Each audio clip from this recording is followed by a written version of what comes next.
Bienvenidos y bienvenidas a Incautos Bribones. En el Círculo de Magia de San Sebastián, Sisca, tenemos un galardón que lo definimos como el Magón Visaría. Es un canotier, un sombrero canotier, recordando a la figura de Manuel González Villafruela, que él actuaba como canotier y fue fundador del Círculo de San Sebastián. Lo tenemos como galardón cuando vemos alguna ocasión de alguien que hace algo por la magia interesante o que tiene que ser reconocido por nuestro criterio. Y en el 2010, concretamente en mayo, el día 1 de mayo, hicimos entrega a Laura Vilés, concretamente para Páginas, la editorial Páginas, por su labor editorial. Todo fue a raíz de que hicimos un seguimiento de todas las editoriales que ha habido un poco en los 2 siglos anteriores, viendo libros como los de Trevor Hall o los de Gerard Coleman o los de Fleming sobre libros y editores, y nos dimos cuenta de la cantidad de editores que ha habido y la cantidad de libros que había producido la editorial Páginas, y nos dimos cuenta que como luego ha servido de ejemplo, pues el reconocimiento que deberemos de tener en la historia de la magia a una editorial así. Así que desde San Sebastián volvemos a recordarlo y volvemos a quitarnos el sombrero. Páginas, chapó. Bienvenidos y bienvenidas a Incautos Bribones, el podcast de Páginas. Mi nombre es Borja Meyer, soy entretenedor profesional y el capitán de esta nueva aventura audiofónica. Hemos comenzado con las palabras de Aitor Marcilla, y es que en este episodio de Incautos Bribones hablaremos de cómo se hacen los libros en la editorial Páginas. Seguro que alguna vez, con uno de nuestros volúmenes en la mano, habrás pensado: ¿cómo ha logrado llegar esta gente hasta aquí? Por eso hemos decidido dedicar un episodio a responder todas vuestras dudas. La próxima vez que recibas en casa un pedido, entenderás de verdad todo el trabajo, el esfuerzo y la dedicación que supone desde que surge la idea de editarlo hasta que está colocado en tu biblioteca. Así que, si os parece, comenzamos.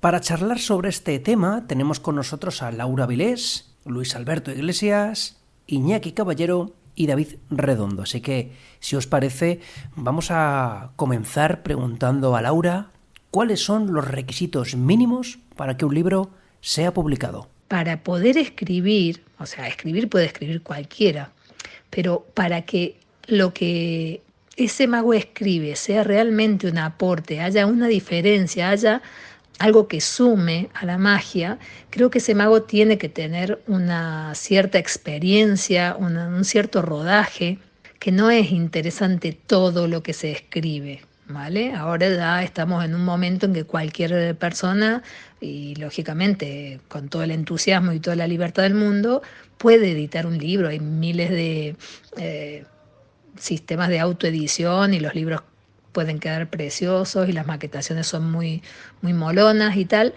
pero mi criterio ha sido otro. Mi criterio es armar un catálogo que realmente sean libros para mucho tiempo, que no sean efímeros, es decir, que no pasen de moda, que no sean el resultado de un premio puntual, sino que haya un trabajo detrás. Eso ha sido un poco, esos son los requisitos que yo le pido, digamos, a un mago cuando me presenta un trabajo, que por supuesto es una opinión. Yo no tengo autoridad tampoco para valorar, y a veces no tengo ni tiempo para leer todo lo que me presentan, y bueno, por supuesto se me escaparán joyas también, pero pienso que para sentarse a escribir hay que tener que contar y hay que haber vivido un poco, no solo desde el punto de vista mágico, sino también personalmente. Y continuando en esta línea, Laura, ¿cómo y por qué decide la editorial publicar una obra? Yo cuando comencé, ya sabéis que no soy maga, ya sabéis que mi contacto inicial con la magia fue a través de Juan, así que para mí la opinión de Juan era central, era importantísima, era fundamental, con lo cual yo me guié de aquel listado que publicó Juan en la circular de la Escuela Mágica de Madrid, donde hablaba de las 30 obras indispensables, las más importantes que él consideraba había en la literatura mágica. Entonces lo que me propuse fue conseguir los derechos de autor de todas las obras posibles de aquel listado. Así es como comencé. Luego, cuando pasaron los años, mi idea, yo me he asesorado muchísimo con todos los magos que me rodean, siempre les estoy dando la lata y preguntando y tal, pero creo que también he tenido un poco de intuición a la hora de elegir. También creo que ha sido positivo el no ser maga, porque me ha permitido alejarme un poco de modas o de cierta, por ahí hay temporadas en las que tienen fama algunos profesionales y a mí no me ha terminado de afectar esa situación, con lo cual creo que en ese sentido ha sido positivo. A mí lo que me interesaba era tocar todos los palos, que hubiese literatura para no solo para cartomagia, sino para más especialidades. Me interesaba mucho el tema de la teoría, el tema de la psicología, el tema de la presentación, porque evidentemente hay muchísimos libros sobre juegos y sobre técnicas, pero no existen en la misma proporción, o por lo menos con la misma calidad, otros libros que resultan imprescindibles para una formación integral, ¿no? A mí me encanta lo interdisciplinario, me encanta que se puedan profundizar y desde otras disciplinas entender la magia. A mí eso me atrapa. Entonces, bueno, un poco el criterio ha sido ir tocando diversos temas. Y ahora otro asunto que ya ha comentado Laura, ¿cómo va el tema de los derechos? Para el tema de los derechos de autor, la editorial tiene varias fórmulas que aplica según el proyecto, según el libro de que se trate, y siempre de acuerdo con el autor o con el editor que tiene la propiedad de esos derechos. Hemos tenido experiencias de todo tipo. En algunos casos son autores directos los que venden los derechos de traducción de su obra y entonces se establece una cantidad en dinero o una cantidad en ejemplares de ese título ya editado y publicado, o un sistema mixto. Es decir, hay autores que reciben un adelanto en dinero, en efectivo, y otra cantidad en ejemplares, porque suelen ser profesionales que se dedican a hacer giras, que dan conferencias y que le sacan un rendimiento, además de los derechos, a cada una de las obras que comercializan. Hay otros autores que no se dedican a la venta porque no dan conferencias o no hacen giras, y entonces anualmente hay una liquidación según los ejemplares vendidos.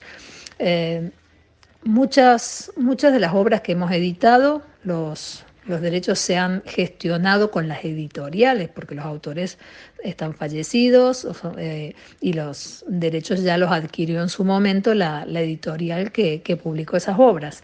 Así que hemos tenido muchísimas muchísimas compras con grandes editores, sobre todo norteamericanos, y tenemos un excelente trato con ellos. También hemos tenido experiencias particulares, como pagar 2 veces por los mismos derechos. Como anécdota, por ejemplo, cuando decidí publicar el Corinda, entonces nos dedicamos a buscar, en aquel entonces con Rafa Benatar, estuvo investigando hasta que descubrió que Tony Corinda, aunque estaba alejado de la magia, vivía en un pueblo relativamente cerca de Londres. Pero previamente yo había comprado los derechos de publicación para la traducción en castellano con un editor norteamericano. Según parece, nadie sabía que Corinda estaba vivo y nosotros lo localizamos. Entonces, cuando lo localizamos, él dijo, no, los derechos los tengo que cobrar yo. Así que le pagué al señor Corinda por segunda vez, porque lógicamente me interesaba su participación en la edición. Tengo cartas manuscritas de él, que son una joya. Y, por supuesto, luego arreglamos cuentas con el malentendido que había ocurrido con el editor norteamericano. Hay muchas fórmulas. De todas maneras, se suelen acordar entre las partes, autor, editor. Para que os hagáis una idea, los derechos de autor suelen rondar entre el 10 y el 12% del precio de venta al público. Los porcentajes que se queda la distribuidora, por ejemplo, si es una distribuidora que trabaja a nivel internacional, son del 60% aproximadamente, pueden ser 50, 55, 60%, se lo queda la distribuidora. El descuento de tiendas suele ser entre el 25 y el 30 o el 40%, y el autor, como veis, se queda con un 10 o un 12%, y del resto, que podríamos decir que hay un 30 o como mucho un 35% de diferencia, el editor tiene que hacer todo el proceso de producción, es decir, pagar la traducción, pagar el proceso de producción de la obra hasta que se convierte en libro, impresión, encuadernación, y tiene que pagar, por supuesto, la logística, el almacenaje durante mucho tiempo de esos libros hasta que la edición se agota, cuando se agota. Así que es un proceso muy interesante, pero que suele haber como una idea equivocada de los márgenes que se manejan en cada uno de los actores que participan en toda esta cadena del libro. Suele haber una idea equivocada.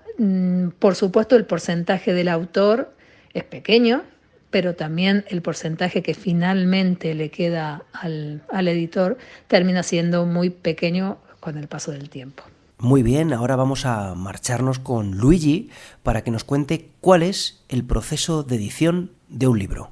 Bueno, pues la forma en que se hacen los libros en páginas, libros de magia, pues no es muy diferente de cómo se harán en otras editoriales de otras temáticas. Lo que se hace es elegir qué libro se va a publicar. Laura pues se deja asesorar pues por personas como yo o cercanas a la editorial que conocemos, que se está publicando y que puede ser interesante, o qué clásicos deben estar en español, si es que se trata de obras antiguas, y lo que se hace es decidir pues una o dos o tres, como mucho, que vayan a salir a lo largo del año, ¿no? En Navidades, en verano, etcétera. Entonces, Laura negocia los derechos con el autor, localizamos primero quién los tiene y se acuerda un precio, evidentemente, esto es una compra de una propiedad para hacer un libro.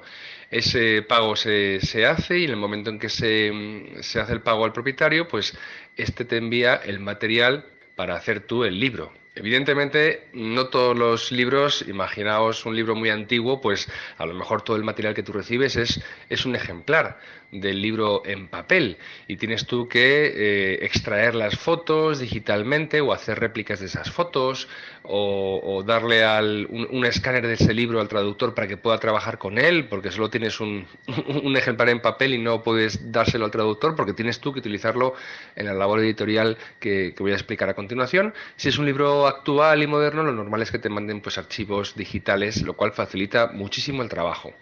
Las fotografías están limpias, son bonitas, etcétera. Pues todo ese trabajo de traducción se hace a la vez que en la editorial se hace el trabajo de maquetación, que es pues básicamente montar las páginas, ver la estructura que va a tener el libro, cómo vas a colocar las fotografías, si lo quieres hacer de otra forma, quieres a lo mejor dar un poquito más de espacio en blanco a las páginas para que el texto respire un poco más y no sea tan pesado, quizá, si es que en la versión original pues bueno, te parece que la maquetación no quedó muy bonita, puedes mejorarlo, ¿no? Darle un toque especial. También recordad que bueno, pues habrá que diseñar una contraportada, una portada, perdón, voy a ser exacto, es una cubierta, una contracubierta, quizá una sobrecubierta, eso que protege al libro de tapadura generalmente.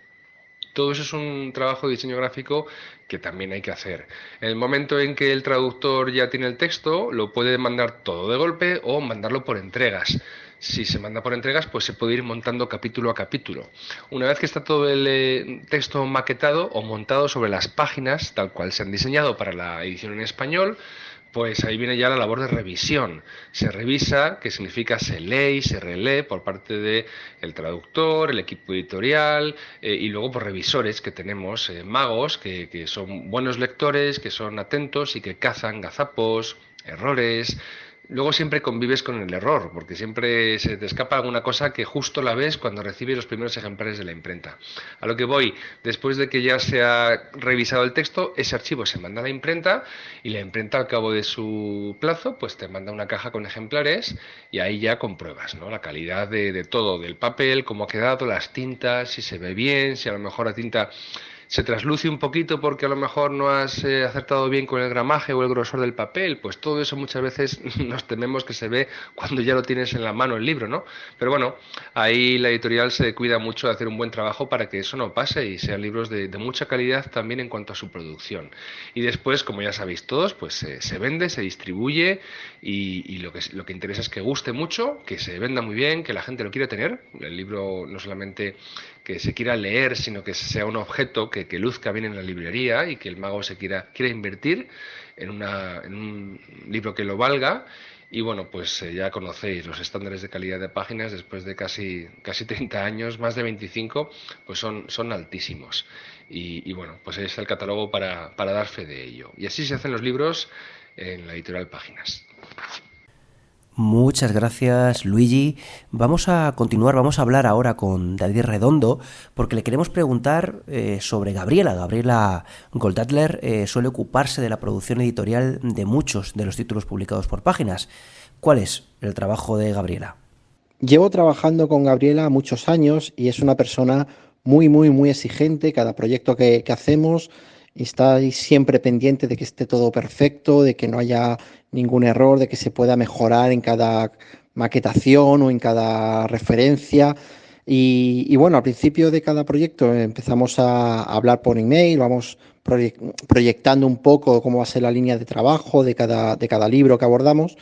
Y a medida que el proyecto va avanzando, pues la comunicación es constante.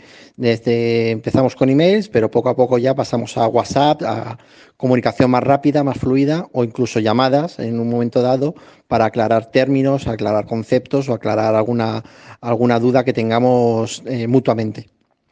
Sí es cierto que a veces nos escribimos incluso a las 2, 3 de la mañana porque estamos pensando constantemente en el libro o estamos revisando, entonces nos escribimos WhatsApps o lo que sea para intentar comunicarnos lo más rápido posible y avanzar lo más rápido.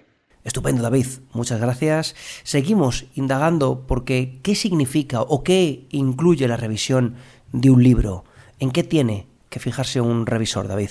Sobre el trabajo del revisor de libros de magia no te puedo decir cómo se hace, no me dedico profesionalmente a ello. Lo que sí puedo decirte es cómo lo hago yo y en qué me fijo actualmente después de más de 10 años de aprendizaje y experiencia colaborando con la editorial Páginas. Lo primero que me fijo es en la típica revisión ortotipográfica, pues las tildes, las erratas, las palabras mal escritas, nombres, etcétera. Mayúsculas, minúsculas. Después, pues la revisión sintáctica y gramatical, pues todo lo que tiene que ver con las oraciones subordinadas, las formas pasivas, formas verbales, los leísmos, laísmos, dequeísmos y todo lo que tiene que ver con la gramática y la sintaxis. Siempre conservando, intentando mantener el constante el estilo del autor o del traductor, si es una traducción, y intentar que todas las expresiones pues sean similares. Es decir, si en una parte del libro el autor o el traductor utiliza una construcción de una forma determinada, pues que esa construcción se mantenga siempre en el mismo libro, que no utilice una expresión en una forma y la misma expresión de otra forma diferente en otro punto del libro. Estos dos tipos de revisiones, pues lo que te obliga es muchas veces tener que leer los párrafos 3, 4, 5 veces sin centrarte en el contenido, solamente en la forma en la que está escrito para ver si está bien.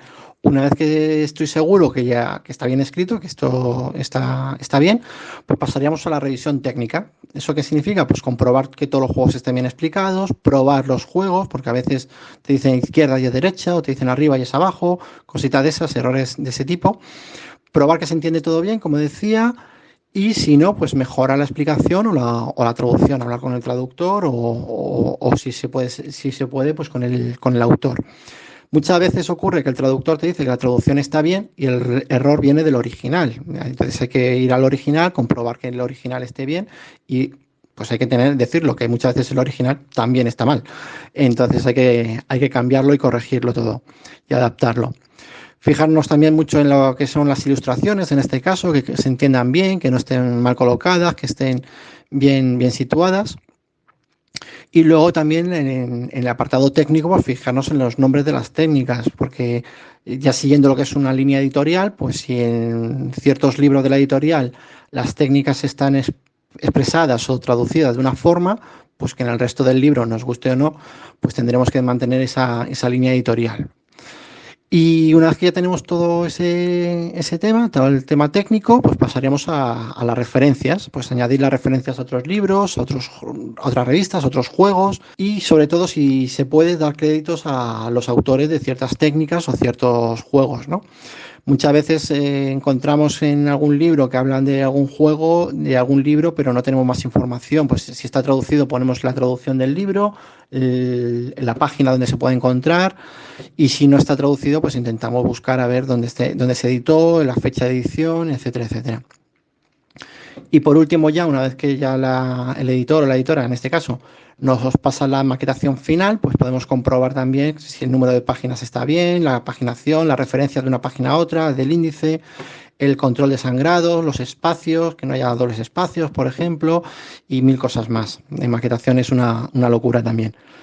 Así que luego yo también lo que suelo hacer es crearme un libro de estilo, abro un documento donde voy apuntando pues todas estas cositas que he comentado, diciendo pues si por ejemplo utilizamos un tipo de paréntesis, utilizamos un tipo de comillas, si las expresiones van en cursiva, si van en mayúsculas, para que luego cuando llegue el momento decir, esto se ponía en mayúsculas, en cursiva, en negrita, pues voy al libro de estilo y lo compruebo a ver cómo lo estamos haciendo en el resto del libro o en el resto de libros de la editorial. Y luego, por último, una cosita ya, que esto es una cosa ya muy personal, en lo que siempre parto es de la premisa de que hay algo que está mal, que siempre hay algo que está mal.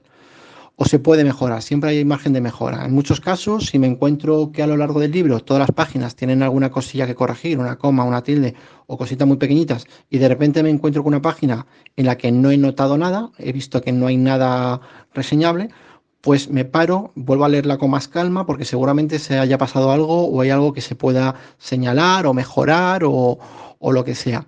A veces no, la mayoría de las veces no es así, porque está bastante bien, pero sí que gracias a eso, al partir de la premisa de que tiene que haber algún error o algo que mejorar, pues se encuentran cositas siempre que mejorar y corregir. Muchas gracias, David. Y ahora, para ir concluyendo, pasamos a hablar con Iñaki Caballero, que nos contará, como si de un juego de magia se tratara, qué implica la labor de traducir un libro de magia.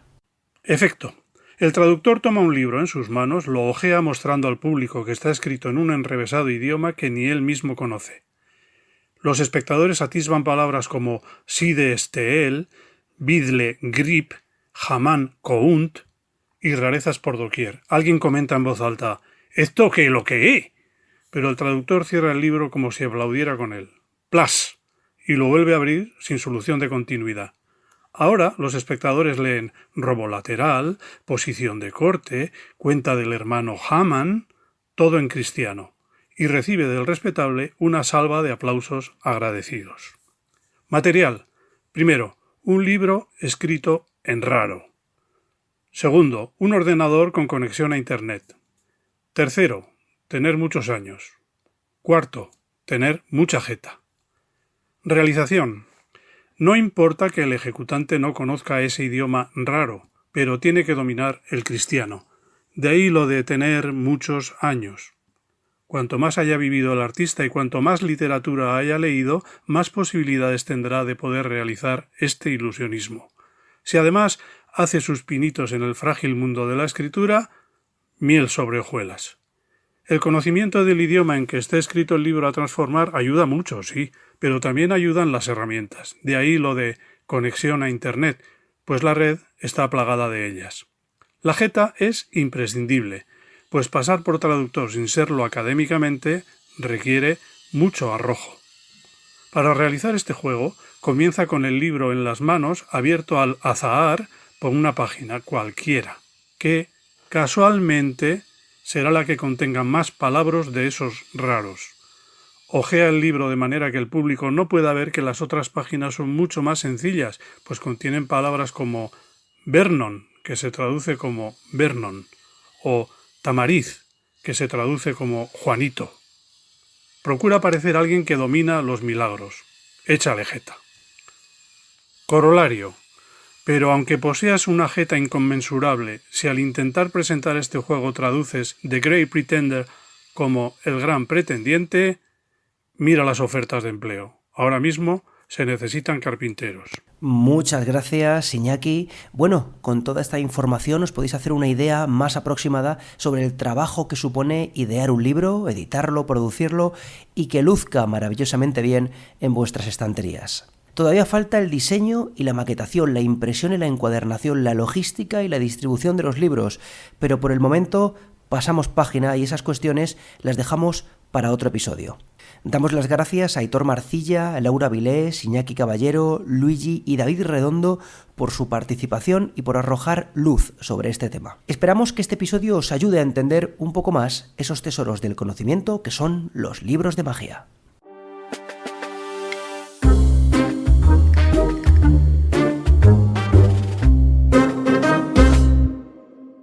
Esto se acaba, pero antes suscribiros a nuestra newsletter. Podéis suscribiros entrando en librosdemagia.com. Esta newsletter es gratuita y a partir de ahora vendrá llena de contenido mágico. Y lo mejor de todo, tendréis acceso a sorpresas muy potentes para los amigos y amigas de la familia Páginas. Y por cierto, feliz año a todos y todas. Este 2022 Páginas cumple 30 años, así que preparaos porque vienen cosas muy especiales. En una semana volvemos con un nuevo episodio de Incautos Bribones.